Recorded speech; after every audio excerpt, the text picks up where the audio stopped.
me just see. Hi everybody, good evening and welcome to UK Crime Book Club. Really glad to be joined this evening by Catherine Steadman. Hi everyone. Hi Catherine, thank you so much for joining us, and it's really good to see you. Yeah, you too. Thanks for having me on. We always have a bit of a lag to start with. Whilst Facebook beds in, it just sometimes we get a bit of a lag, so I will leave gaps. Yeah. Yeah, okay. It will sort itself out in a minute. It always does, but it just always does this to start with. So thank you for joining us. And your fantastic book, Look in the Mirror, is out now. Actually, let's go that way. It's out now, and this is your fourth book, I believe. Fifth book. Fifth. I've missed one. Yeah. So there's Something in the Water, Mr. Nobody, Disappearing Act, and The Family Game, and then Look in the Mirror. Right. Yes. Yeah. So fine. Wow. So when did you start writing? I know the exact time I started writing because I started writing the first chapter, not on this phone, but on, my God, however many phones ago 2016 was. And I still have it in my notes, in my notes app, the first couple of paragraphs. Wow, really? Basically, yeah, it's funny. In terms of like editing, they're almost exactly the same as what appeared in my first book. Like there were hardly any.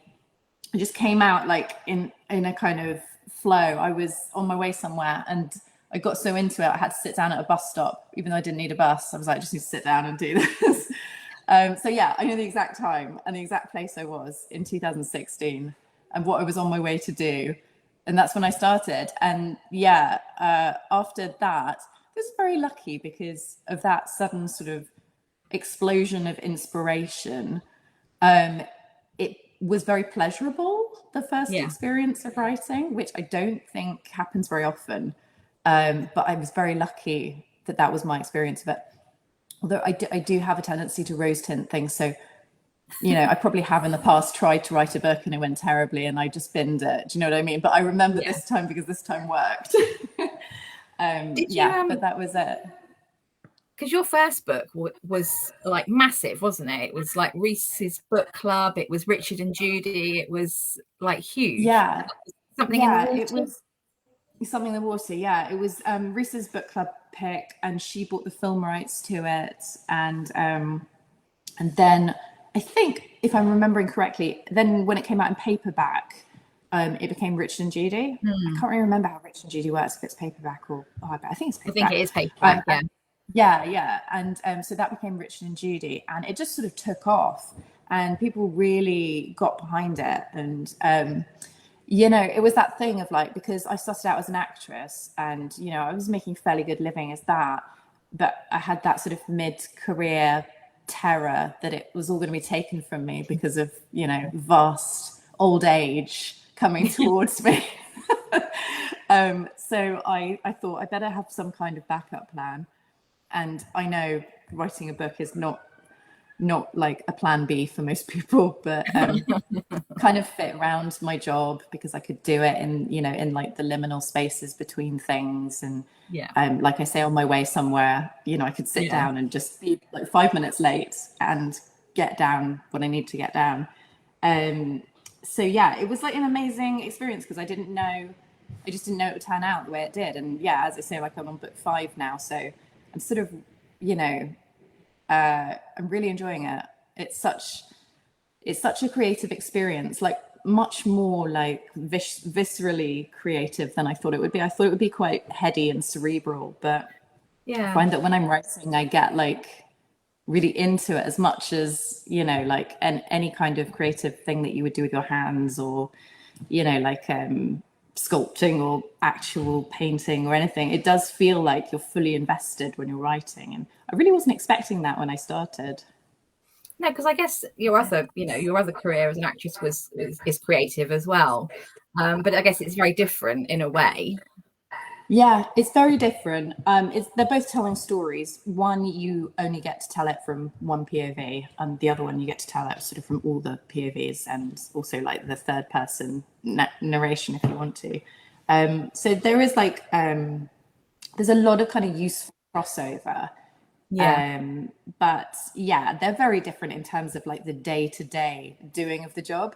Like I'm in an office by myself and I just sit at my computer and, you know, type. So Yeah. whereas you're on a film set, like you get there and you're in the hair and makeup truck and, you know, spending an hour like with people sort of putting stuff all over you and doing stuff to your hair, and then you're in costume and someone's helping you like put on a corset or something and like a big sort of ball gown, and you know you're face to face with people all day long when you're acting, and it's a very like social enterprise, whereas Yeah. writing, although like you have to connect obviously with what you're writing and then through that to the reader, yeah, acting is more sort of a more peopled environment than writing. Yeah, because I guess lots of people say that about writing, about how isolating it can be. But you know that. But I guess in some ways that can be a bonus as well because you've got that headspace. Yeah, exactly. You know, I do like writing as well as writing, like sort of like being in the zone here in my office. I do like getting out and about. Like I love writing at the British Library because you've got that kind of babble of people. Like no one's speaking, but there's like human noises everywhere. So you're not being like interrupted, but you feel part of like some kind of human machine. I don't know. Yeah.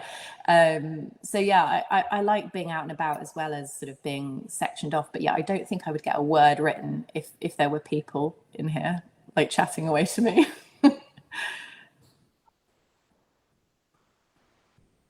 Yeah, no, I think I'm like that at work sometimes. Sometimes I like to be really quiet, and other times I like music on, but sometimes it's like silence. It's got to be silence. Yeah, exactly. Yeah. And then like if I'm like really in it, I like to have, yeah, a bit of music, like you say, or some kind of background noise, like rain noises or ocean noises or something like really that kind of puts you in that sort of that relaxation state where, you know, you can just sort of zone out and yeah. Yeah. So, look in the mirror. Would you like to tell us a bit about it? Yeah, sure. So it is the story of, there's two protagonists. Firstly, Nina, who has inherited from her dead father. She's inherited a house, and her father was this public intellectual sort of polymath character, you know, a British sort of university professor who had a sort of public intellectual sort of standing in society, and he dies, leaves her this house in the British Virgin Islands. The only problem is she doesn't know how he would ever have got the money to pay for that, and also she doesn't think he's ever actually even been there. So in order to find out if he's been lying to her about his job or who he is, she flies out. The estate pay for her to fly out and inspect the property. And it's this amazing glass and concrete sort of architectural digest house. And the further she looks into it, the more she realizes that she doesn't know who her father was at all. And then we have a split timeline with Maria, who's an American medical student. And she's taken a break from her medical course at Cornell to try and make enough money to continue the course. So she's nannying for the super rich. She's done already 2 years of her medical training, so her CV is amazing for a nanny. And she's getting paid fortunes to do this. And she arrives at this house in the BVI, except there's no family there, no children, no adults. And she just has an instruction to wait until they arrive. And whatever she does, she's not allowed to go in the basement. So both of these women end up obviously through, well, they end up having no choice. Let's just say it's not curiosity that gets them in the basement. They have absolutely no choice. And the house locks down around them, and then it turns into a very different book. So yeah, that's without any spoilers. Yeah. it's a really hard, I was going to say at the beginning of this chat, it's a really hard book to talk about without giving spoilers, because yeah, I know. I was like, Yeah. okay, right, we're going to have to go more general, because I think it does, there is a point, isn't it, where it does twist and you're like, Yes. well, okay, all right, this is where we're going. Yeah. And I wanted it to be like that because the setup of the story is that class for both of the characters, is that classic Victorian Gothic, you know, a nanny is called to a house and there are no children.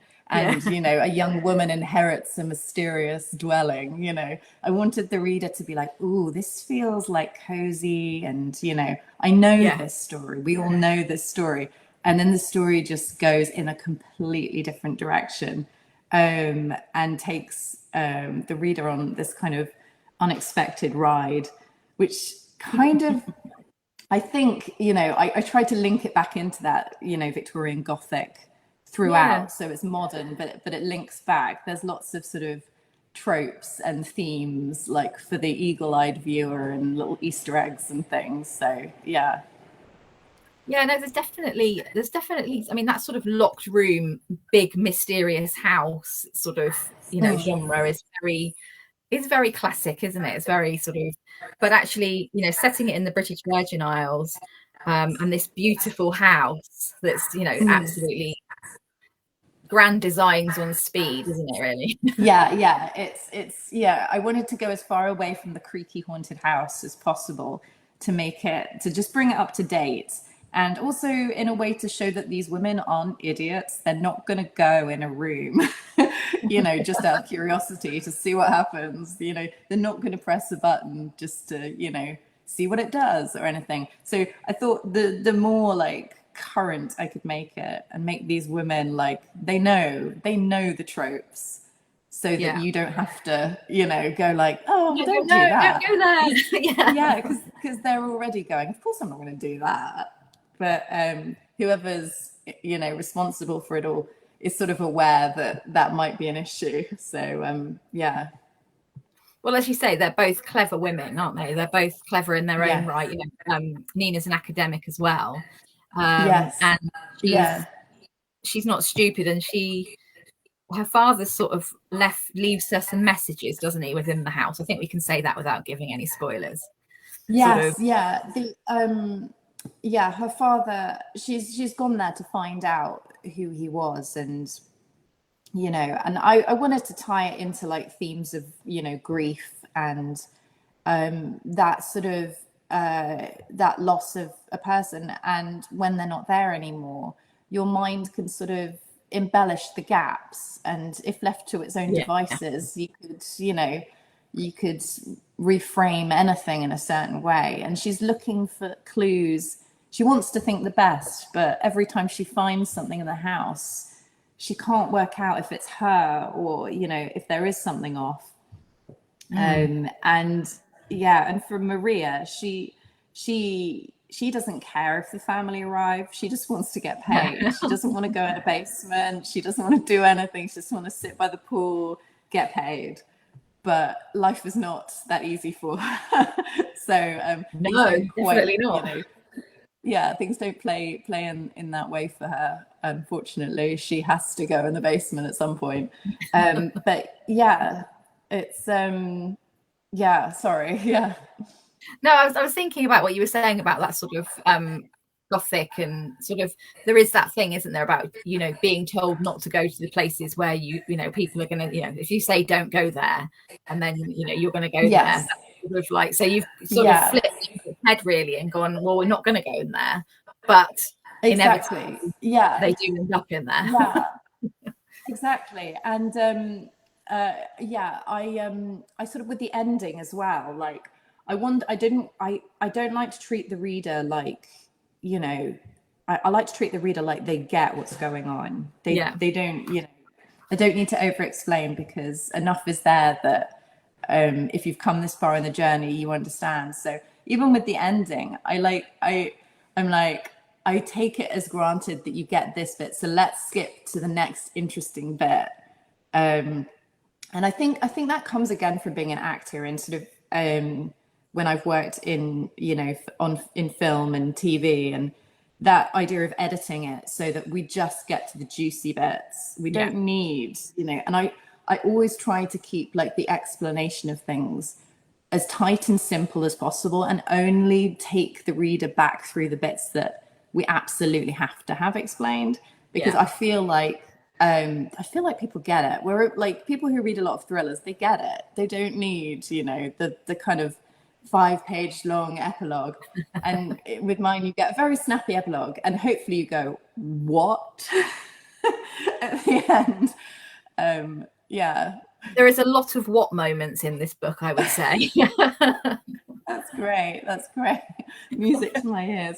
But I also like with the Gothic thread, I think that keeps it grounded enough that the character arcs and the underlying Gothic theme, that people aren't going to get whiplash, but they are going to get that thing where as soon as they think, oh, I know what it is, the next page will be like, oh, it can't be that, So, I don't want to give anyone whiplash, because that would be awful. We'd be like, oh, what? But I think the characters in it are key to the story, because nobody's going to sort of be rooting for these people unless they really, they see something in them that is of themselves, or that underdog quality, or the strength to persevere, or whatever.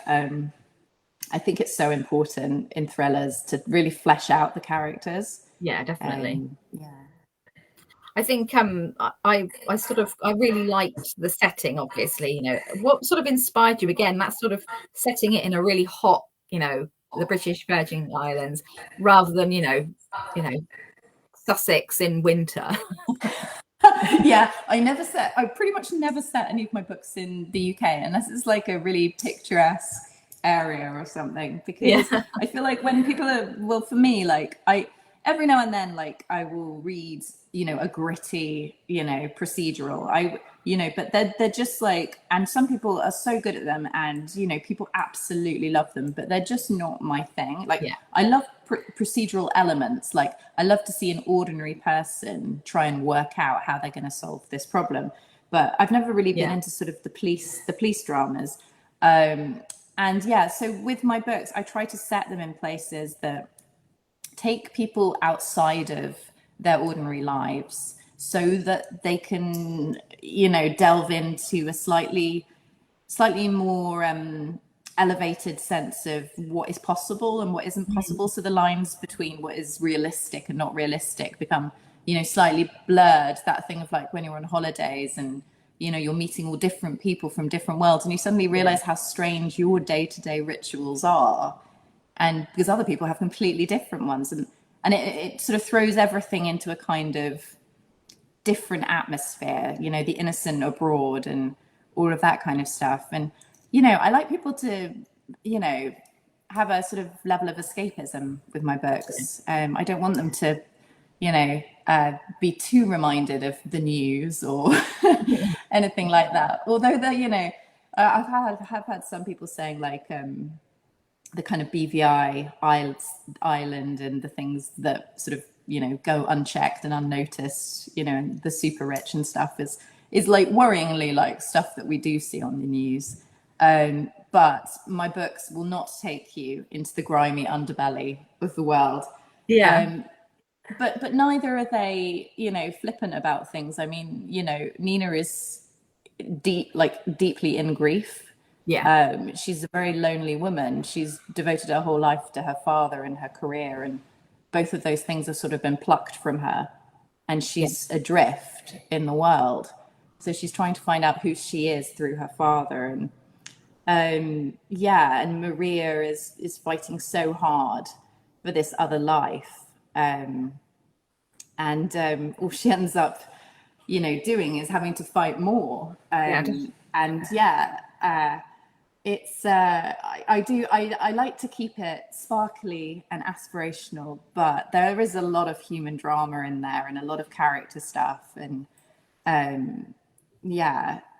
but it's also fast paced. So Yes, and I think sort of looking, if you were going to pick this up in the bookshop or the airport or wherever, you're going to think holiday read, aren't you? You've got your beautiful, and you've got your beautiful house, you know, with this pure sea and everything and the blue sky. But actually, we all know that there's going to be darkness within a thriller, or we hope there is, because we, you know, that's Yes, what we read that's thrillers what we for. want. Exactly. Yeah, exactly. And yeah, I think I've had some reviews that have said it tinges on horror at certain points. And because there are like quite extreme situations that they find themselves in. But Yeah. yeah, I think that I think the difference maybe is that there's a level of hope in the story, as opposed to just like, and everyone's gonna die and you'll find them like in a biscuit tin Yeah. somewhere. um, I think horror is quite extreme in it really. I think there's darkness, which I think you would yes, expect, and there are parts which are darker than I would say. But yeah. I guess everybody reads things differently as well, and I guess some people who maybe don't like crime to be dark may find it, you know, bordering on. But it's not. It's never gratuitous. There's always a reason Oh for no, it. yeah, no, it's always in service of, you know, either the story or the character. Yeah, the plot or the character. Yeah. Yeah, if the character needs a big win or an almost not, then that's what the story needs, you know. But yeah, it was so much fun to write it. Like, the structure of it was just really fun to write. Getting to sort of play with the different POVs and Yeah. yeah, it was really fun. I was going to ask you about that because there are sort of several point of views in the book. Obviously, you've got the two protagonists, but there's other characters who are pretty sort of instrumental in the book, I think we can say, without giving away anything. So Yeah. how do you sort of weave those in into the structure? Because I imagine that was quite complicated in a way. Yeah, it was again, it was that sort of trying to be only slightly one step ahead of the reader in terms of them thinking, hang on, who was that? And suddenly the next chapter you're in that person's head and you're like, Yeah. oh, okay, I understand this. And then they go away for ages, and then you're like, hey, what happened? And then they're back. And then you're like, oh, that happened? Okay. So yeah, I wanted to keep it so that it is genuinely unpredictable in terms of um, who is doing it and why it's happening, until pretty much until the end. And yeah, structurally it was very intricate to do that, Yeah. and make it not seem labored and just seem very breezy. But yeah, it was really fun. It's kind of like a little crossword or like a Sudoku or something. Well, yeah, because I think that whole puzzle thing sort of is sort of a theme all the way through, isn't it? As much as it is in your writing, but also in the book as well, because that's, yeah, I'm not going to give anything away, but Yeah. Yeah. I Yeah. imagine it must have been quite complicated to plot with the two storylines as well. Did you write them separately or did you write them together as one? I wrote them together. I just write completely linearly. Yes. That's hard to say. Linearly. Yeah. So yeah, I first of all I start off with a synopsis and I send that to my publisher and then they okay it, hopefully. But I never write the ending in the synopsis, because I do feel like I know a lot of people are like, we need to know what the ending is, but I've always said like, I think it's better to read it the first time and not know what's going to happen, because then Yeah. the editor gets an idea of, you know, what the reader experiences rather than Yeah. knowing the whole thing. So yeah, if I get the go ahead, then I have like I don't pre-plan everything. I know who I'm gonna have a POV of, and I know the story arc, the overall story arc. And then usually as I'm going, I only know about 5 chapters ahead of where I am. But I know like by chapter 20, I have to be at this certain point. So then it's just a question of sort of like, you know, getting there and getting my story points in, but having fun with it along the way. And then, yeah, I think in the edit, I didn't do too much moving around. I think the main moving around that I did was smaller plot points to sort of kick the final reveal further down the road. But yeah, that's sort of how I go. And I try to do everything in the first draft. I didn't realize other people didn't do this.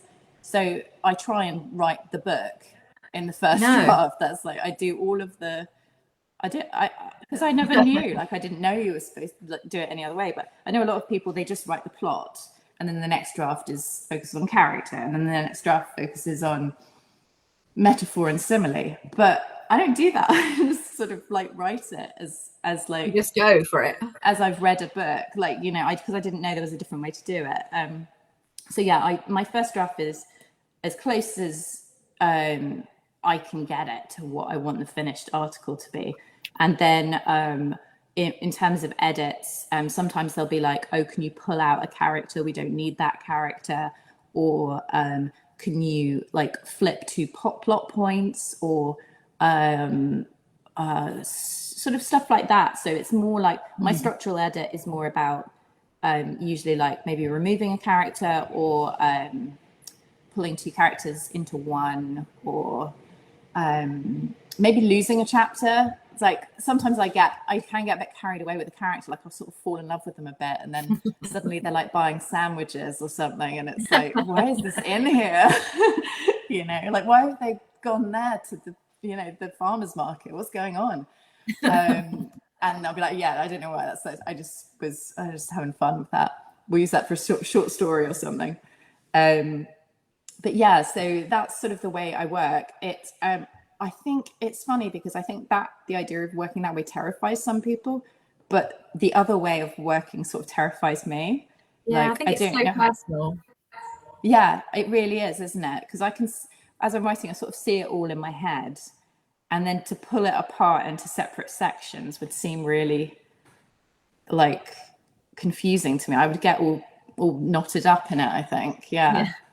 I mean, some people like plan to the absolute letter. They have everything out, and and then there's that's the way they're going, and and then some people are completely the opposite, and they just go for it.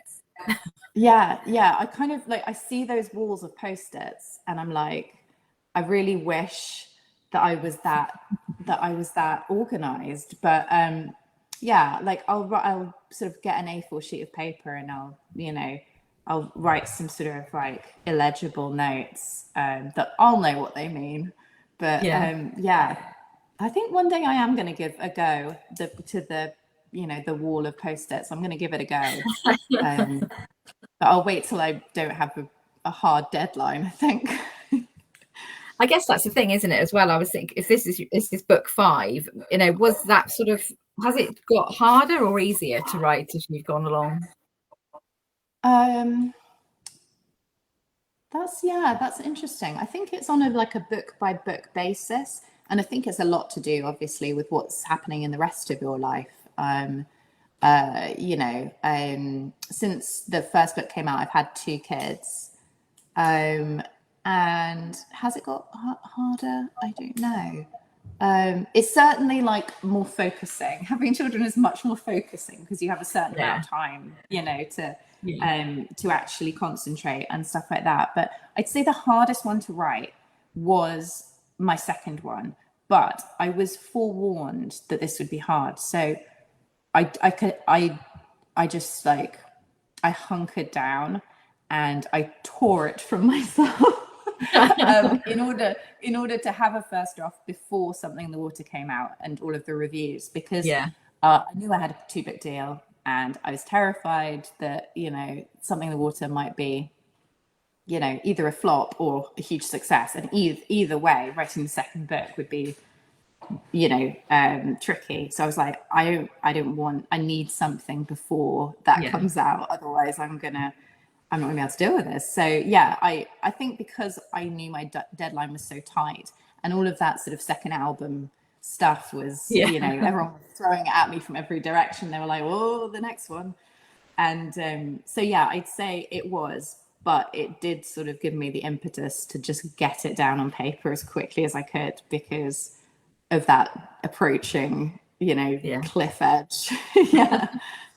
I think it's lots of people say that it's the second book is harder. Some people say it's easier because you've done one, so you can do it. But Oh it is, yeah, it's yeah, really yeah, personal. that's true.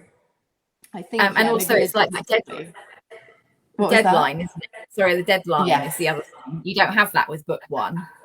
I know, yeah. And I wonder, yeah, if that made it easier or harder. I think I had a self-imposed deadline with the first one, because I think I was like, if I don't write it all in one go, then it's probably going to sit in on my laptop hard drive until I'm like 50. And yeah. So I was like, I need to at least get it done in one go. But yeah, I totally agree. Like, having a deadline is the answer to all problems, I think, because it focuses you, and you don't get too precious with yourself and your precious ideas. And because it's like a muscle. I think creativity is a muscle. It's like the more you use it, the stronger it gets, and Yeah. you get a bit more confident in it, but also you get like a bit more resilient as well. If someone says that's not the one, I wouldn't do that one, then you go, oh, fair enough. As long as you trust the person, don't just like listen to anyone. But someone goes, like, don't write that. Yeah, yeah. But if your agent is like, then yeah, the further along you get, you do start to go like, oh, fair enough. Or maybe I'll leave that and I'll come back to it. Maybe it will fit into some other story idea or whatever. But it certainly gets easier in that sense. Yeah. Yeah. So do you sort of have that sort of idea? Do you think that the ideas come sort of constantly now? Are they sort of still, you're still thinking of things that you want and to do? And Yeah, definitely.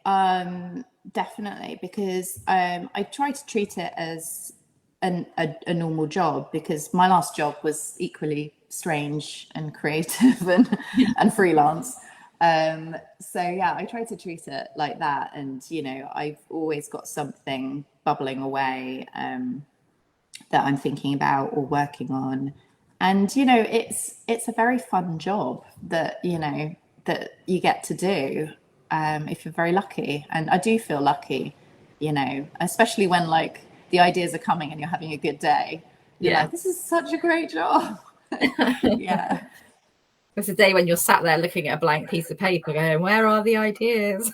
Yeah. Or like you're halfway through and you suddenly go, hang on, how would they even? And then, oh God, yeah. And then you have to spend like a week working out how they would even do that. And then, but then, then if you do work it out, then you're like, oh my God, that's such a good twist. So yeah, it's Because like swings and roundabouts. that must have happened a lot in this book, because this house is very special and very secretive. I think we can say that. Yeah. So how did you get to that point with it? Did you always know that was going to be what happened with it? Did you know that? Obviously, we can't say what it Yeah. is. Did you know I that you were did. heading in that direction? Yes, I did, because I liked, there's like an implicit structure to the story if you have what happen in it. Yeah. And I just loved the idea of, these self-contained chapters where you get all the kind of, narrative arc that you would get from, like, I don't know, like an episode of something on TV. Yeah. It's like, so yeah, I just thought, I'm a huge fan of structure, in books. I think you can tell any story interestingly if you pick the right structure. And yeah, the idea of what the house is just lent into that so strongly, Yeah. that yeah, it's sort of like, yeah, it snowballed from there, I think. Because I think, yeah, it's sort of that. It's challenging, isn't it, to sort of get that sort of in the secrets. And but I really like that. Do you think? I was thinking, interestingly, what you said there about like about the episodes. Do you sort of visualize it as you're writing it? Are you that sort of there? Oh yeah, 100%. Yeah, I don't know any different. So I sort of assumed that everybody did that. And as I listen to sort of more, listen to other authors talking and have conversations about it, I'm like, oh, I think not everyone works in this hyper visual way. Mm. But yeah, as an actor, like I naturally, break down in my mind breaks down chapters into scenes and Yeah, or episodes, and certain things have to occur in an episode for us to register that it's an episode or a scene. And there have to be like was it is it called Maslow's period of pyramid of oh yeah, needs? yes, so Yeah, yeah, there like has to fuel be and like, yeah, yeah, there has to be, a win. There has to be in, at least one of those, or a loss in one of those, so that, yeah, we understand the character and we know why on earth they're doing any of this. Because that's the worst thing in stories, is when you don't really understand why someone's doing something. yeah, So yeah, I like it to be sort of implicit in a chapter that there is absolutely no choice, that this yeah, person has no choice yeah. but to do what they're doing. Um, yeah. So yeah, I think, yeah, it's sorry, I've totally forgotten the question. I'm No, rambling so on. it's just saying about how you're very visual in your sort of when you're Oh writing, because yes, yeah, I yeah, could, and I yeah, think we could really see that when I was reading. So as a reader, good. I think Yeah, it is a very visual book. You go through it, and you find those sort of the pictures come quite easily, even though I've never been to the British Virgin Islands and I've never been to one of these elaborate houses, but yes, I yeah. could go. Yes, oh, that's great. That's perfect. Yeah, because that's what I'm sort of going for, like to transport the reader there rather than to just sort of describe it. I want them to, feel that they're there, and it clues into that sort of escapist thing, Yeah, and it's not enough that it would be escapist. You have to have like you.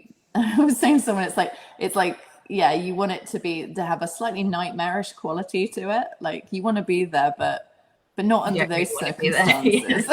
Yeah, yeah, Well, I think that's the thing, isn't it, with crime and escapism, is that's part of the thing, is that people read crime and thrillers because they want to experience something they don't really want to experience in real life. yes, exactly. Yeah, yeah, yeah. It's sort of like learning, isn't it? It's a kind of Yeah, like, oh, what would I do in that situation? Would I do that? Or maybe that would kill me even quicker. Yeah, I think we're desperate for those kind of stories. Like, and also, it's nice to know that, if you are living in, like sort of, I don't know, sort of Croydon or whatever, and, there's sort of gang violence or whatever's going on, some kind of gritty stuff's happening in your actual life, yeah, you know, you want to be able to see this beautiful place, but you want to also know that everyone's got problems. Sometimes they might be worse. yeah, Um, yeah, and yeah, it's a lovely form of escapism, and that's what reading kind of is. It's like certainly why I yeah, read definitely. fiction anyway, is to sort of like see these other points of view and a bit of escapism and yeah, comfort reading. And I really liked the sort of, like you said about the rich, the fact that he's this, her father's, like you say, he's never lived in this sort of luxury, and she's really, interested. Like, well, that's part of the puzzle, isn't it? Is like, how did he get Yeah. this? Why? Yes, exactly. Yeah, he's like a kind of sort of sort of octogenarian, or sort of octogenarian professor who's cited in, lots of journals, and appears on TV every now and then to give his opinions on, Yeah, like sort of thinking like a kind of Mary Beard, sort of like a yeah, male version of Mary Beard, every now and then she sort of turns up and she explains what's actually going on, yeah, Um, and so he's this like cherished national treasure. But he lives, in kind of like a rambly, book-filled house yeah, in London, and he gets the train up to the university every now and then, and yeah, and then suddenly he owns this amazing, like, as you say, like Grand Designs Yeah. house, which is built into a cliff face in, in the British Virgin Islands. And she obviously, because the solicitors are doing the exchange with her, she sees how much money this place is worth. Yeah. And she goes into it, and it's state of the art. It's unlike anything she's ever known about him. And yet he's also a civil engineer. He was a civil engineer for a while. He sort of helped design a wind farm, consulted on it, and so there are little parts of it where she suddenly starts to realize that he is clever enough to have built Yeah. this house. He is definitely clever enough to have designed it when he was younger, and he definitely has the connections to have done it. So that's what begins to confuse her. And then she starts to, because she was raised by him and he was a single father, Yeah. her mother died during childbirth. She starts to wonder if the person he's been her entire life was just him pretending to be a dad. Yeah. And or whether he really is that person, and she's sort of doing him a disservice after his death. And was he this other terrible person with a secret past who has illegal funds and off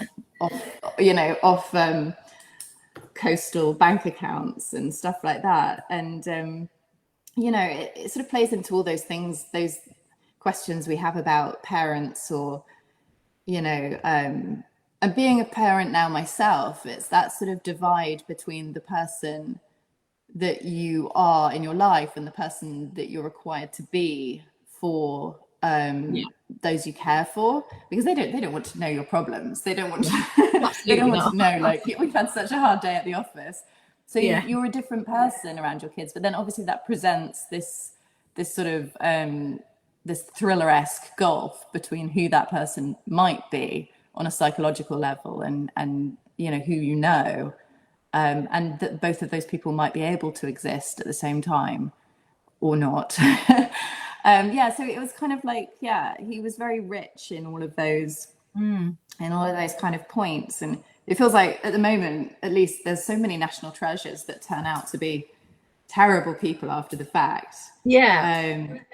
And you can only hope that, like, everyone's sitting around going, please don't let David Attenborough ever have done anything bad. Yeah. Like, even if it's just tax evasion, please let him not have done that.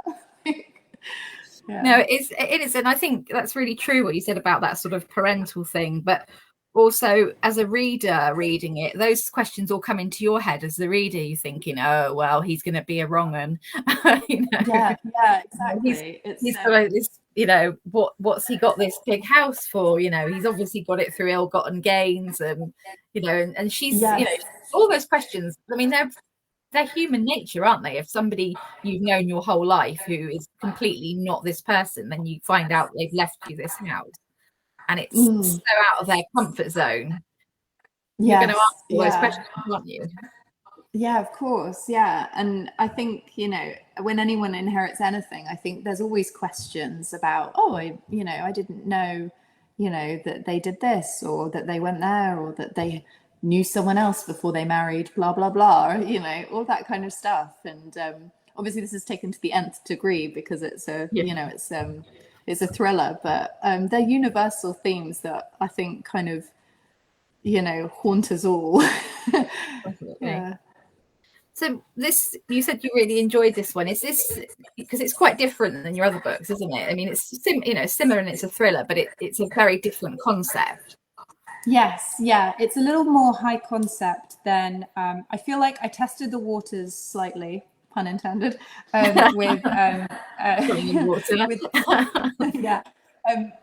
with the Family Game, which is the one just before this, which had some kind of elements of that end up being in this book. But this book is definitely the most the most cinematic and the most high concept of the thrillers that I've done so far. And I really enjoyed it. It was so much fun. And I think in the public consciousness there's like there's I don't know if it's a good thing or a bad thing, but all the stuff that is happening on the news, and I'm not obviously not going to talk about any of that, but I think it's set our brains to be like a little bit more accepting of high concept things. We're like, that could happen. Yeah, I don't disbelieve that that kind of person would do that.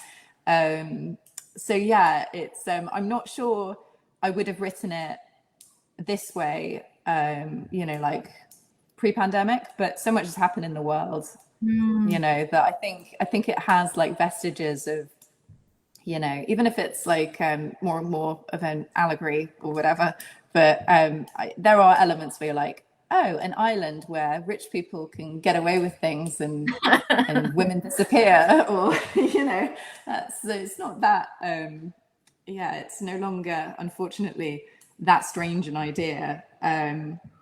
So yeah, it is. It's definitely the most high concept, and I'm not sure. I'm not sure. Well, the next one, I'm not. Well, I know I won't say anything about it because I'm like mid-edit right now.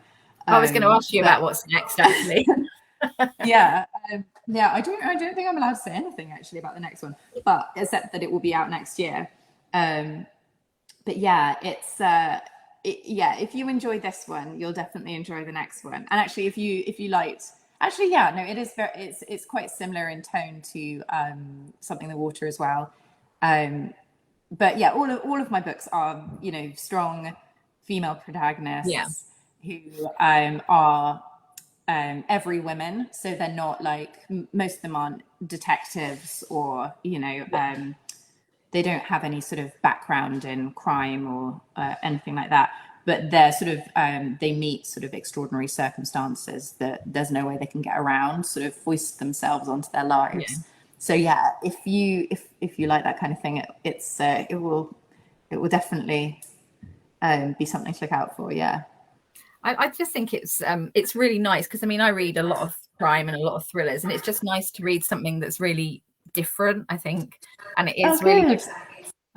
So and there was times where I was like, I have got no idea what's going on, but then I was like, in a good way. Yeah, in a good way. But then you do know what's going on because it all ties up, and and that's like the clever bit, isn't it? Where it all like comes together. Like, yes. And I feel like that is very very similar to Agatha Christie. Like maybe not the, well, yeah, actually, even some of the Poirots and Marples, there is certainly elements like in the story where you go, hang on, this doesn't, there's been so much evidence, and this doesn't really, like, it really makes sense. And then she'll do, you know, Poirot will do his roundup, or, you know, or like when I was acting, I did Witness for the Prosecution in the West End, and does just a great final scene where everyone's like, what the hell is going on? And then she just lands you with this thing of like, oh my God.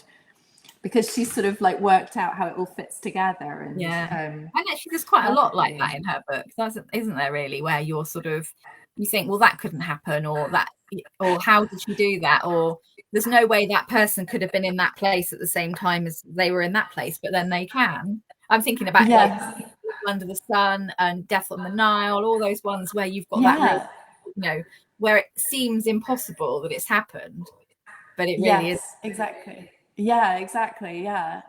So yeah, she's definitely an inspiration in terms of like her plots are very intricately structured, because she'll only show you exactly what she wants you to see so that she can pull off her reveal at the end. If she showed you any more, you'd be like, oh, okay. And that would be the end of the story. But yeah, so yeah. So is she a favourite of yours? Is she a favourite author of yours? Or no, not well. You know, obviously I love her. She's like one of the classics. But yeah, no, I do like her plotting, and I didn't really, even having read her books, I didn't really understand how sharp and how on it she was. Because as an actor, when you go through a script, and when we were going through it, we were very like, oh, well, that nobody would. And then we go like, oh, she's thought of that, because in scene blah, blah, blah, somebody says that tiny thing Yeah. you know, or somebody's holding a lighter that, you know, or something, you know, and, you know, it's all there because she was so sparse and sparing with it. Mm. So, yeah, like structurally, in terms of crime writing, I think she's pretty amazing. Stephen King is like a huge inspiration as well. Yeah. In terms of like his high concept but grounded stories, like you always care about his characters. Yeah. Like he makes them so alive, and you root for them. Yeah, and they're always, you know, ordinary people, but in these extraordinary situations. So yeah, he's a huge inspiration as well. Yeah. Do you sort of, is there any other genres that you'd like to write? Ooh.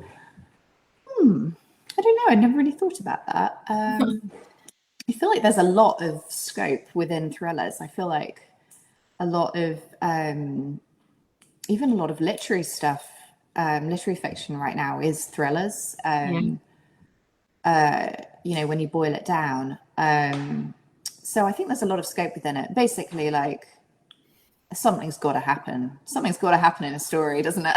Yeah, definitely. And you know, people don't die that often in my books. Like there's in Something in the Water, nobody dies. Nobody, well, none of my characters kill anyone. But yeah, so yeah, would I like, what would I like? Maybe I'd write non-fiction one day. That might be quite fun.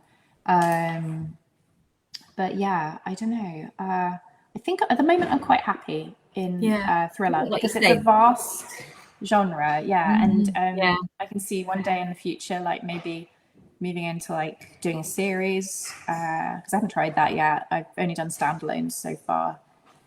But that kind of the comfort and familiarity of that kind of seems quite appealing. Yeah. Also, people love a back catalogue. I love Oh, a back absolutely. catalogue.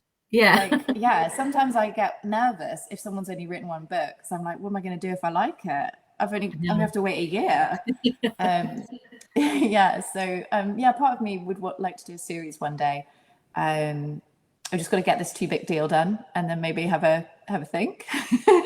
But yeah, no, so yeah, I think thrillers for now, but it's such a huge genre. Yeah. Yeah.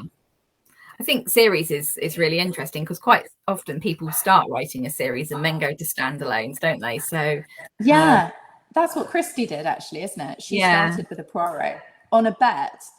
I suppose you guys know that because you're big Well, I don't sort know of that mystery actually thriller. because Did you not? I'm a real Agatha fan, but I didn't know that. Yeah, she had her sister bet her that she couldn't do it, and I think having two girls myself, it sort of stands up that she would then deliberately write a book I've got two to prove sisters, her so I sister know wrong. definitely that. Yeah, yeah. So yeah, she wrote Hercule Poirot. She wrote, well, it wasn't called that. I'm not sure the name of the first one, but yeah, she invented That Poirot wasn't the on a Mystery of bet. the Blue Train or something, the Plymouth Express or something, because he was in a short story to begin with. He wasn't in a full blown novel. He was in a Oh, short. I guess that must be, yeah, I guess Yeah, that must be it. Yeah. And then that was turned into her first book. But yeah. So she started with a series and then she did standalones and then she did Marple, right? I yeah, think. yeah. I'm glad she did Marple. I mean I love Poirot, but yeah, it's good that I think Marple is her basically, isn't it? I feel like Yeah. Marple is her. Well, Yeah. she didn't like Poirot come the end because he was too demanding on her, because he basically Yeah. people loved him and just wanted her to write him all the time, and he wasn't Oh God, actually. that's exhausting. Yeah, yeah. At the mercy of a Yeah, finicky Belgian. yeah, Yeah. yeah, Yeah, no, I'm really glad she did Marple. She's a very interesting character all over. yeah, yeah. She is. She's Yeah, fascinating. Yeah, I think. Yeah, yeah, I think so many people. I mean, some people don't like her, but I don't think even if you don't like her books, you have to admire her as a person because she. yes, exactly. Because she was, oh God, she was ahead, like ahead of her generation for sure. Like she was an independent woman. She made her own money. Yeah, She was living, her best life. I think she had a lot of fear about, normal rightly fear, but I think she had a lot of fear about, you know, her chosen partner, because there's so much will stuff in her books. You know what I mean? She's always writing about women who men women come who along marry and bad yeah. choices and end up either dead or Yeah. So I think she was quite worried about stuff like that. Or sort of she tapped into that primal fear that that she was she's going to be holding. she's going to end up down the bottom of a Yeah. staircase or Yes, yeah, exactly. But no, she's brilliant. Just before we go, is there anything that you've read recently that you'd recommend for us? Just in the kind of mystery Doesn't matter bent if of you want to things. say other, but if you've got Oh, mystery, yes, well, but if not, then well, first of all, I'm going to recommend this. It's up for the Women's Prize right now, shortlisted for this year's Women's Prize. It's just lovely. It's about matrescence. You know, this kind of new word that's been invented for when you become a mother and sort of stop being the person who didn't have to sort of be a mother. It's just so beautiful, and it does that really hard thing of containing the love and the happiness and the joy, and also the fear and all of the, you know, like she's really in the trenches of the first stage of motherhood, which is great. And it's so beautifully written. And Claire Kilroy is she's an Irish author. There's some great podcasts on at the moment with her on talking about it, and she's so lovely. She's like she's Irish and she's so down to earth, and she'll sort of like, you know, if there's a silly question, then she'll just go, "Oh no," you know, like you know, I like the she's sound great. of that. That sounds fun. Yeah, and then I read in terms of crime and mystery. I've just finished Gillian McAllister's last book, Just Another Missing Person. Oh yeah. And yeah, because it is so out of my wheelhouse, I was like, I really need to learn more about the procedural sort of police drama thriller. And yeah, it was great because she's very good at creating interesting characters around that as well. Yeah. So yeah, it keeps you going with the character, but also you want to know the plot as well. And yeah, I think from what I've heard, she is really into research as well. She trained to be a lawyer, so I think she does a lot of research. So I feel like in terms of what happens in the story, it's probably all exactly as it should be. Yeah. Yeah, I think there's, like you said, there's so many different threads in crime, isn't there? You know, you've got your police procedural, you've got your barristers, you've got your sort of thriller, you've got your sort of, you know, cozy crime, and it's just so varied that, you know, the scope is massive. Yeah, there's so much scope. And I listened to a podcast with Ava Glass, the spy thriller writer, the other day, and you know, she used to work for MI5 or 6, I don't know which one. And now she writes, you know, these spy thrillers, and you know, they're super interesting. And again, it's so out of my wheelhouse that I'm like, I want to see what's going on in that area, you know. Yeah. Oh, you never know, you might write a spy thriller in the future then. Yeah, well, I'll have to pick her brains because she knows all the facts. And yeah. You have to go down that research rabbit hole that everybody goes down. Yes, it'd be on Reddit or like the dark web. Yeah. Well, thank you so much for joining us, Catherine. It's been amazing. And Look in the Mirror is out now. And if you're looking for something a little bit different in the thriller with lots of surprises, lots of puzzles, lots of secrets, and you won't, and I pretty much guarantee you won't guess what's going to happen in it. That's good. That's good. Thank you, everybody, for joining us. Join us again soon. Thank you, Catherine. Good luck with and good luck with book number 6. Yes, brilliant. Thank you, Karen. Thanks. Bye. Bye.